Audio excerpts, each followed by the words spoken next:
Yo, what's going on, everybody? Welcome back to the HOU Bull Cast channel. I'm your host, Aaron, and once again, thank you for tuning in to another episode. Uh, these are weekly episodes. I try to get them out as much as I can, whenever I can. I will be having a busy schedule with work coming up soon. If you know turnarounds with plant work, yeah, that's coming up for me, so I might not be here as much real soon, but I will come back and I will be uploading videos as much as I can because I'm excited for how this offseason is going and how we're going to get into training camp once I'm done with the turnaround. Because once I'm done with the turnaround by the summer, hey, that's training camp. And that's all the news that we're ready for, ready to hear. I might miss the draft, which is going to suck, but hey, you got to get that money.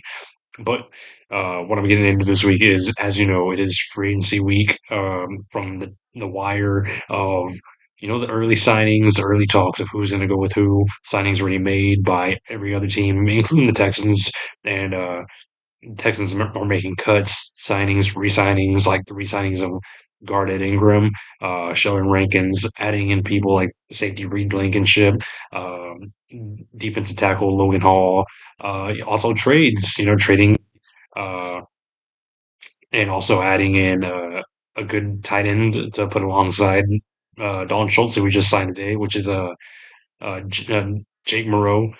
I believe that's his name.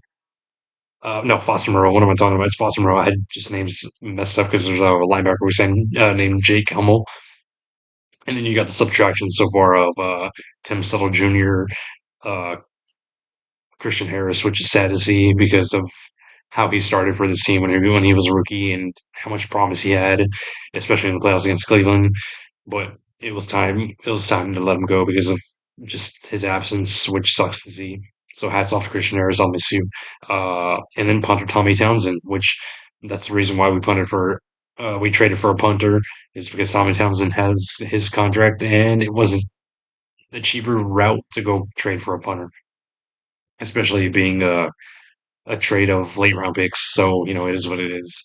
Um, but I will make another video with once free agency is done, once we know we made all the signings that we made. And, it'll be an exciting video. But today, the topic we're going to get into is, as you read the title, which is, yeah, there may be times where you have good signings, great signings, players you're so thankful to see. Like my favorite signing of all time was when we signed Honey Badger.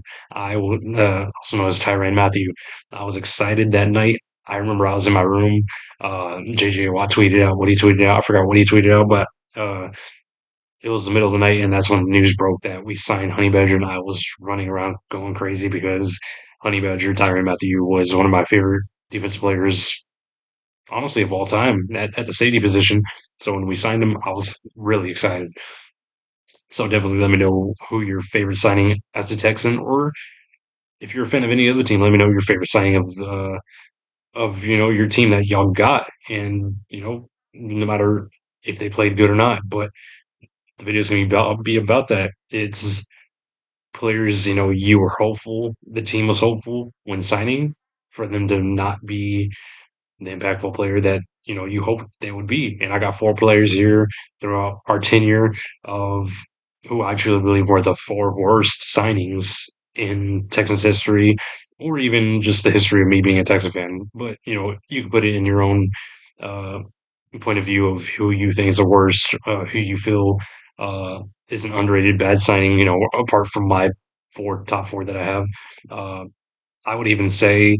Uh, an honorable mention is just this past season, which was C.J. Gardner Johnson. You saw what happened there. He was pocket watching. He was just a cancer in the locker room. He wasn't worth the signing. He was immediately cut after an 0-3 start, which is crazy to see. And he's still talking crap, acting like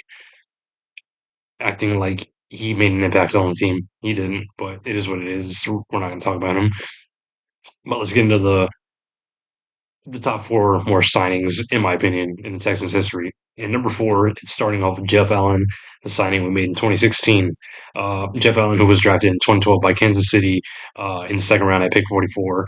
He was a consistent starter for Kansas City throughout his 4 years with them until his rookie contract was up, um, making him a free agent in 2016.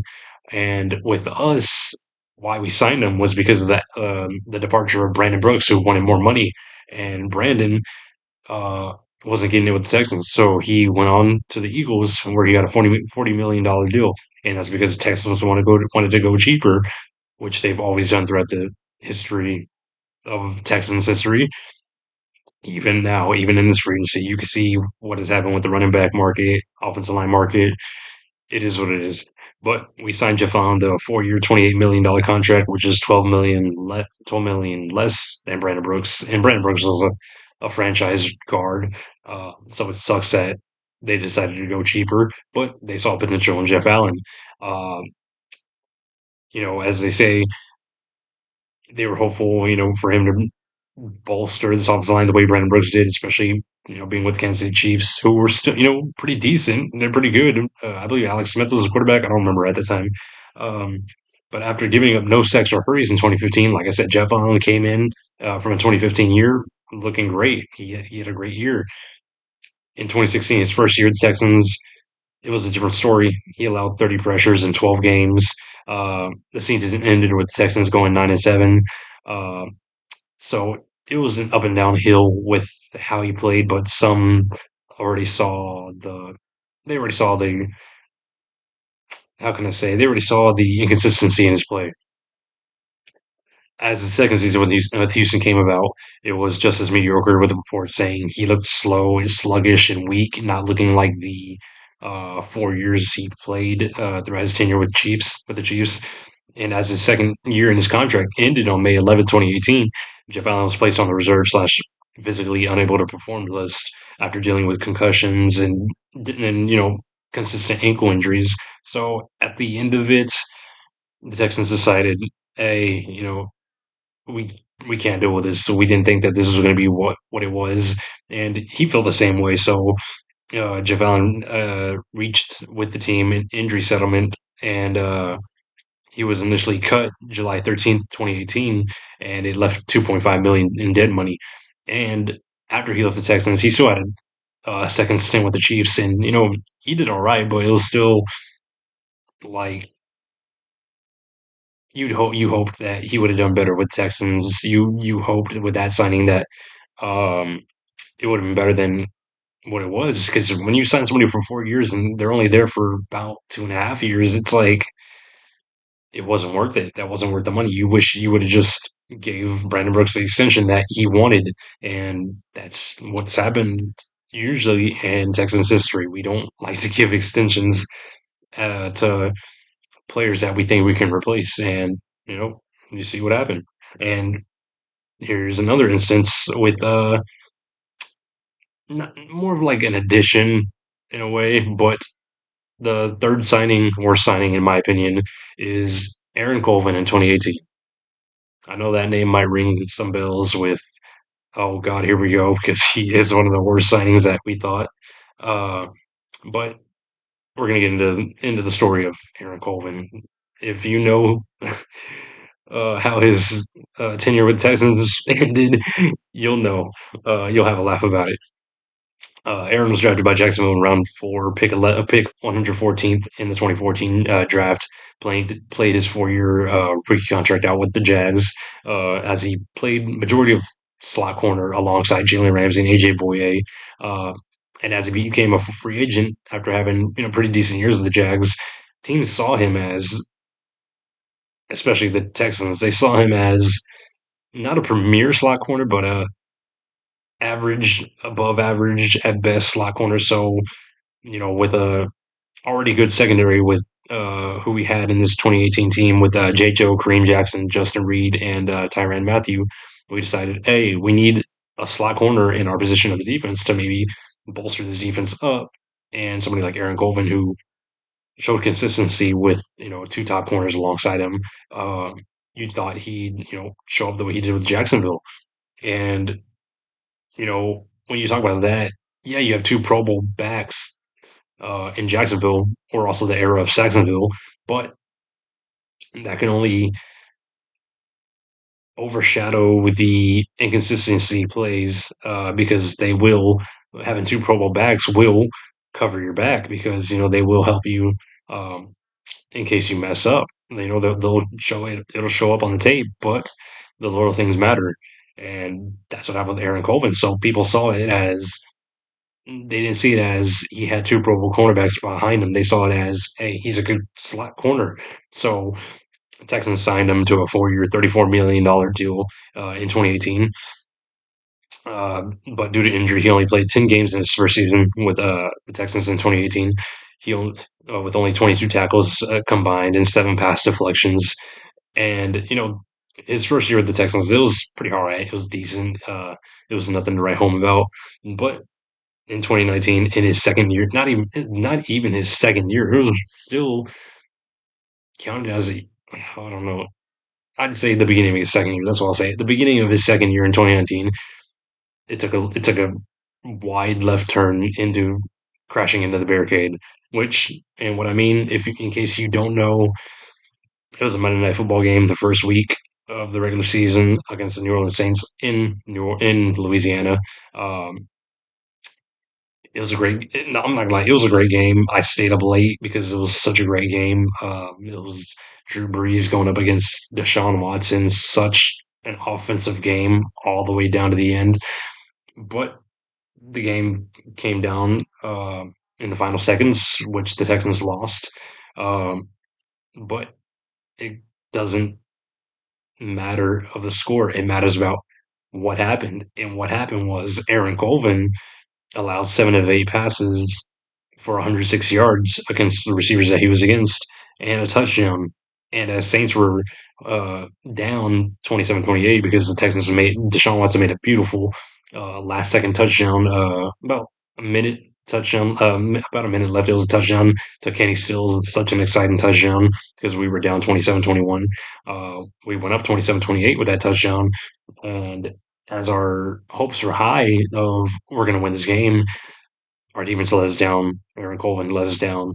Um, Drew Brees and the Saints were driving, and it only took one big play because after they were driving, which was Aaron Colvin, who was on Ted Ginn Jr., led up a 9 yard reception to Ted Ginn Jr., and Aaron Colvin was already getting beat throughout this entire game. So this is just this is just a gift trap against him. So he led up a 9 yard reception to Ted Ginn Jr. to give the Saints a more yardage to get a better field goal position to end the game with the final seconds remaining. And that 9 yard play got them to a 58-yard attempt, which the Saints attempted and made, ending the game 30-28. And due to his performance, not even a day later, literally the next day, because Louisiana's only about, what is it, like 5 hours from Houston, 5 to 7 hours from Houston. Uh, they cut him. They cut him the next day, uh, putting the dead cap at 9 million. Yeah, it was a lot in the dead cap, but he wasn't gonna stay on the team with how he played. He was in a secondary that was pretty loaded with Tyrann Mathieu, Justin Reed, who I believe was coming off of his rookie year in 2018, but in 2019 he was looking well as a sophomore. You had J. Joe, our legend. You got K. Jack, Kareem Jackson, our veteran as well. A great defense in general, and you have that one spot that just decided, hey, I'm not going to show up, and that's what Aaron Colvin did. He didn't show up, and you didn't earn your money, so he got cut immediately the day after, which was just crazy to see, and it was just funny. So if you know the story, it is funny knowing that he got cut the day after a horrible game that he had. Number two on this list, we're almost to number one. You already know who number one is, but number two is Ed Reed in 2013. Ed Reed, who was already a first ballot Hall of Famer, left the Ravens after 11 seasons. The Hall of Fame career, no matter what it is, he's one of the best, greatest safeties of all time, alongside Troy Polamalu and all those rest. To me, the best safeties of all time are Troy Polamalu and Ed Reed. That's my own opinion. But he left the Ravens after 11 seasons, which won't ever be forgotten, resulting in his first time being a free agent. Um, and, at 34 years old, it was one of those where is he past his prime? We don't know. And the Texans became that signing destination because we had a championship defense with J.J. Watt, Antonio Smith, Brooks Reed, Whitney Merciless, J. Joe, K-Jack, a good defense that just needed a little bit more leadership because we were still young. They just needed a bit more veteran leadership and somebody with great skills in that safety position. So they said, hey, let's give Ed Reed the position because hey, he's there in free agency. We lost Glover Quinn to the Detroit Lions, which hurt. Glover Quinn was a loved safety who definitely made a career in Detroit as well.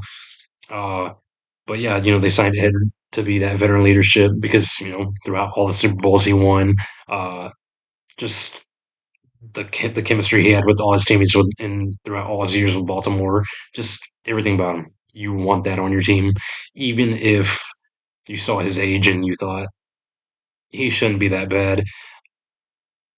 It was a head turner for how it went, and how it went was just kind of interesting at best. It was a whole lot of frustration, just a whole lot of just mess to where this is one of the like I said about Jeff Allen and Brandon Brooks. You should have just signed Brandon Brooks, gave him the extension. That's all you should have done. It was Glover Quinn instead of giving Ed Reed the money. Ed Reed, coming in at the age of 34, was recovering from torn labrum surgery, in which some say he looked slow, sluggish, and wasn't displaying the skills that the Texans were hoping for, thinking that he was still in his 20s, wrecking havoc in the safety position for the Baltimore Ravens. Knocking out guys, knocking out punters. You already know how he was with the Ravens. Uh, but yeah, the Texans were hoping to see all of that, but it didn't came to be when he only played 7 games in his first year with us. And we had signed him for 3 years, $15 million. But yeah, in his first year, he only played 7 games because he was still dealing with the recovering injury, the torn labrum surgery. He only started 5 of 7 games. He only made a combined 14 tackles to his name, with the team only playing him for about 8 to 10 snaps per game. But to the Texans, it wasn't enough um, that they had hoped for. So in the middle of the season, in mid-November of 2013, he didn't even make it a year with us. That's crazy. Um, but in November 2013, they cut him, releasing him, creating a 5 million cap hit. Which after that, he landed with the Jets and ended his career there, I believe. But that was just one. It wasn't more of, oh, you got to hate Ed Reed now. No, it was just more of, you should have made the better signing by extending Glover Quinn. So that's on you, on the Texans, making a boneheaded decision. Instead of extending the young safety that grew in your organization, you go out and sign the old safety who's past his prime, already in a Hall of Fame ballot. Uh, it's like you should have made the better decision with who you should have kept rather than who you went out to go get. He was eventually replaced by Shiloh Keo. That's a throwback name. I haven't heard that name in a minute. But yeah, Shiloh Keo stepped up, and, in the story, Ed Reed was a Texan for 7 games, and it's forgotten now. Nobody remembers that he was a Texan. Uh, and number one on the worst free agency signings of all time for the Texans, you already know who it is.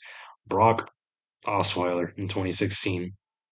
I'm not gonna lie. When I was a kid, I thought he was good. I was only a kid. I was only 2016. I was 18. I wasn't a kid. I'm 28 now. At 18, I wasn't a kid, but I was still there in football, not knowing my knowledge with who's who. Uh, so when I saw the Broncos, do what they did with Brock Osweiler as a backup, I thought Brock Osweiler would have been something special because we were going through a carousel of quarterbacks through those years, and it was shit. But let's get into it. Brock Osweiler, who was drafted by Denver in round two, pick 57 in the 2012 draft, getting to sit behind the legendary quarterback himself, Peyton Manning. In his 4 years in Denver, um, he just played backup because Peyton was there. Peyton never really had any reason to leave. He stayed put with Denver, ending his career in Denver.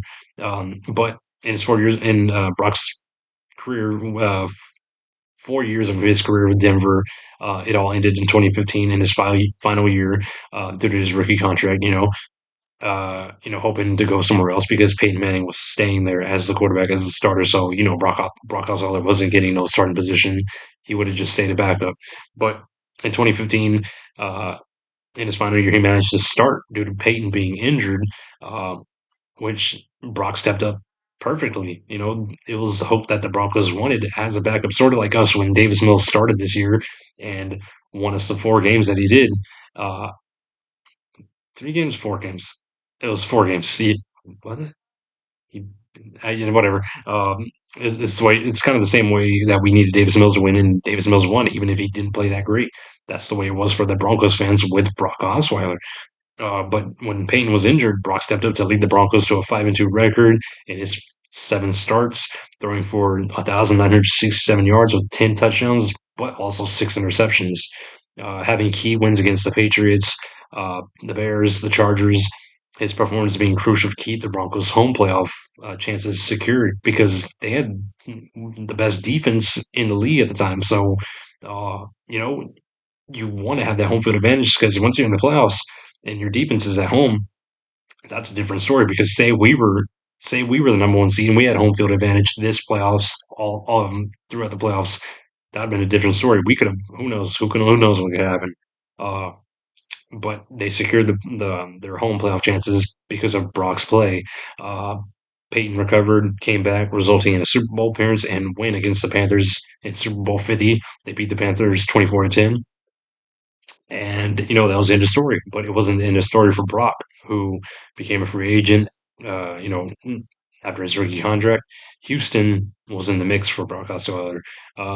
They were needing and wanting a starting caliber quarterback upgrade after dealing with a carousel of quarterbacks in 2015 from players. I'm going to mention that y'all just give a big sigh of relief when you hear the names of Brian Hoyer, rest in peace to Ryan Mallett, TJ Yates, the GOAT, Brandon Whedon. Those were the 4 names that we had a carousel of in 2015. But they saw the potential and had a hope for Brock, hoping that he was the answer to maybe, you know, take us to where we hoped for. Even the AFC Championship, that's like our hope to make it there one day. Like, that's just a sad fact. That's not even the Super Bowl. It's at least hoping to make the AFC Championship. That's what we felt this past year with CJ Stroud. Look what happened. But they signed Brock to a 4-year, $72 million deal with $37 million guaranteed, which was crazy, to lower him in immediately because the Broncos were still winning him, but the Texans drew in more money and threw it at him. Uh, they had high hopes as well as fans did, but it quickly turned to disappointment because Brock played poorly in his first and only year with Houston, even getting benched for Tom Savage against the Jacksonville Jaguars after throwing 2 picks in, I believe, the first quarter. And Bill O'Brien just said, "Screw this! You're getting benched. I'm tired of this," and threw in Tom Savage. And if you go and look on YouTube, the NFL has it on their channel of Texan fans in the stadium here in Houston cheering when Tom Savage came onto the field. Brock Osweiler getting hugged by players, just saying, "Hey, it's okay, it's okay." Bill O'Brien on the side like, "Screw this guy," and Tom Savage came in, and I believe did we win the game? I don't remember. I believe we did win the game with Tom Savage. I don't know. I don't remember. But if it doesn't tell you that about Brock's career in Houston, nothing will. But uh, after he was benched due to Savage, due to his performance, the season ended eventually 9-7 with a loss in the division round to Tom Brady and the Patriots. In that playoff game against the Patriots in the divisional game, Brock threw 1 touchdown and 3 picks. I'm not going to even talk about that playoff game with Will Fuller dropping that wide open touchdown, but it is what it is. But Brock's stats for the one and only season with Texans, he was 301 of 510 passes, 59%, for 2,957 passing yards with 15 touchdowns and 16 interceptions. Things even went things went even more downhill because in week 17, apparently something happened between him and Bill O'Brien that resulted in an altercation of arguments back and forth. Uh, so Bill O'Brien just said, "Screw this. We're getting rid of you. There's no coming back to you in the next upcoming season." So what happened not long after in the offseason of March 2017, Texans traded Brock with a 6th round pick and a 2018 second round pick to Cleveland. They literally threw a second round pick to Cleveland to take Brock Osweiler off his contract from them. Uh, but they got back a 4th round pick of 2017. Uh, allowing Houston to escape a $16 million guaranteed salary from Brock's contract, that crazy contract, for the 2017 season, resulting in Texans optimistic once again going into the 2017 draft, drafting their franchise quarterback, who we all know and love, Deshaun Frisky Watson, and we all know how that went.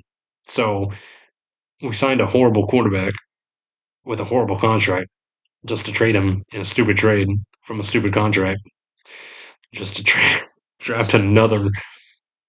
Not even horrible. Deshaun Watson was our franchise until he decided to keep doing what he did behind the scenes, and not long after we had to get rid of him. Not even what was it, like 4 years after, 3 years after having him.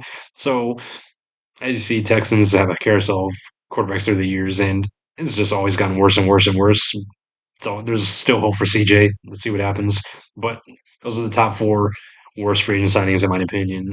Let me know what y'all think. Let me know who's your worst signing the Texans made. Or, like I said, if you're a fan of a different team, let me know what was the worst signing that you hated the most and that didn't pan out that for your team as well, especially if you had high expectation. But this is the HOU Bull Cast channel. This is your host Aaron. I appreciate y'all once again. Definitely like this video, share it out to whoever you want to share it out to. Comment on it if you want to comment on it. I don't care if it's love comment. I don't care if it's hate comment. I love it. It definitely draws attention to my channel, and I appreciate every one of y'all, even if you're, like I said, even if you're a fan of a different team. Appreciate y'all so much. I'll come back with another video once free agency week is done, once I know that signings are finished, and I'll come back with a video for that. But appreciate you guys so much. You have a great week. God bless.